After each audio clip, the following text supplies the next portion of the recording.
मिथिला योग, तंत्र और ज्ञान का केंद्र रहा है। इस पावन धरा पर एक से बढ़कर एक महापुरुष, ऋषि मुनि व तंत्र साधक अवतरित हुए हैं।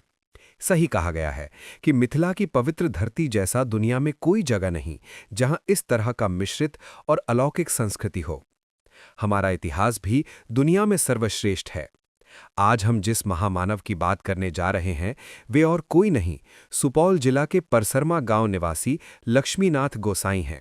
कहा जाता है कि लक्ष्मीनाथ गोसाई साक्षात ईश्वर के दूसरे रूप में जन्म लिए थे। उनका जन्म पहले का भागलपुर और वर्तमान में सुपौल जिला के परसरमा गांव में 1794 में हुआ था। वे बचपन से ही कुशाग्र बुद्धि के थे। बहुत कम उम्र में लक्ष्मीनाथ गोसाई दीक्षा लेने मधुबनी के जोंकी महिनाथपुर गांव के महान पंडित रते झा के यहां आकर रहने लगे थे।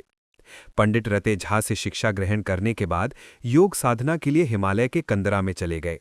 हिमालय कंदरा में इन्हें गुरु बालकनाथ से भेंट हुई, जो मछिंदर नाथ और गोरखनाथ के शिष्य थे। वहां अपने गुरु के सानिध्य में रहकर योग की शिक्षा ग्रहण कर मिथिला लौट आए। मिथिला में सबसे पहले बाबा लक्ष्मीनाथ गोसाई मधेपुर के रहुआ संग्राम गांव पहुंचे थे। इसके पीछे की कहानी ये है कि हिमालय के कंदरा से बाबा बालकनाथ में इन्हें हवाई मार्ग से यहां भेजा था। रहुआ संग्राम में कुछ दिनों तक ठहरे, फिर सहरसा जिला के वनगांव को अपना कर्मस्थल बनाया। रहुआ संग्राम में लक्ष्मीनाथ गोसाई की कुटी है और पारसमनी स्थान से उनका अटूट संबंध रहा है। वनगांव का कुटी आज पर्यटक स्थल बन चुका है। 3 पंचायतों का वनगांव, जो अब नगर पंचायत बन गया है, कि हर नर नारी और बच्चा लक्ष्मीनाथ गोसाई की भक्ति में दिन रात लगे रहते हैं। बताया जाता है कि देश के जम्मू कश्मीर से लेकर हिमालय तक लक्ष्मीनाथ गोसाई का कुटी और शिष्य हैं। कहा तो यहां तक जाता है कि इन्हें शिंगेश्वर स्थान महादेव मंदिर में स्वयं महादेव का दर्शन हुआ था। वनगांव के वीरेंद्र मिश्र बताते हैं कि लक्ष्मीनाथ गोसाई को अष्टसिद्धि नवनिधि का ज्ञान प्राप्त था। वे भूत, वर्तमान और भविष्य तीनों के महान ज्ञाता थे। उन्होंने अपने जीवन काल में कई किताबें लिखीं, जिसमें गीतावली, कृष्ण रत्नावली और विवेक रत्नावली प्रमुख है। दर्जन भर किताबों का प्रकाशन अभी तक नहीं हो पाया है। लक्ष्मीनाथ गोसाई के हर कुटी पर आज भी दिन रात पूजा पाठ और भजन कीर्तन हो रहा है। वनगांव कुटी तो विशाल स्वरूप ले लिया है और यहां हर वर्ष विवाह पंचमी के दिन महोत्सव का आयोजन होता है।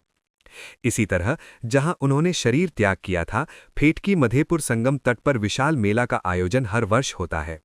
लखनौर, तरौनी, मेथत, जगदीशपुर, कव्वाहा से लक्ष्मीनाथ गोसाई का विशेष लगाव रहा है और इन जगहों पर भी वे पूजे जाते हैं। जगदीशपुर कव्वाहा तो लक्ष्मीनाथ गोसाई का ससुराल ही था। उनकी पत्नी माधवी थीं, जिन्हें एक पुत्र नैना झा हुए थे। आज भी उनकी प्रपौत्री मीनाक्षी परसरमा में जीवित हैं।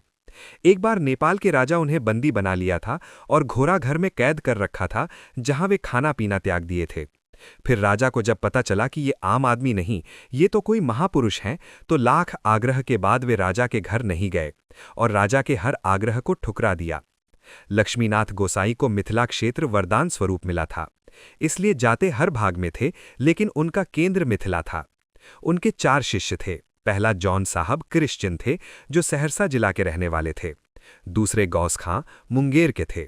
तीसरे राजाराम शास्त्री प्रयागराज और चौथे रघुवर गोसाई तरौनी के थे। एक बार सकरपुरा स्टेट के राजा नुनुमणि सिंह वनगांव कुटी पर आकर संतान नहीं होने की बात कही थी, तो उन्हें पुत्र रत्न की प्राप्ति हुई। उन्होंने भव्य मंदिर का निर्माण कराया। उनके देश भर में हजारों शिष्य थे, लेकिन 4 प्रमुख से लक्ष्मीनाथ गोसाई बहुत प्रभावित रहते थे।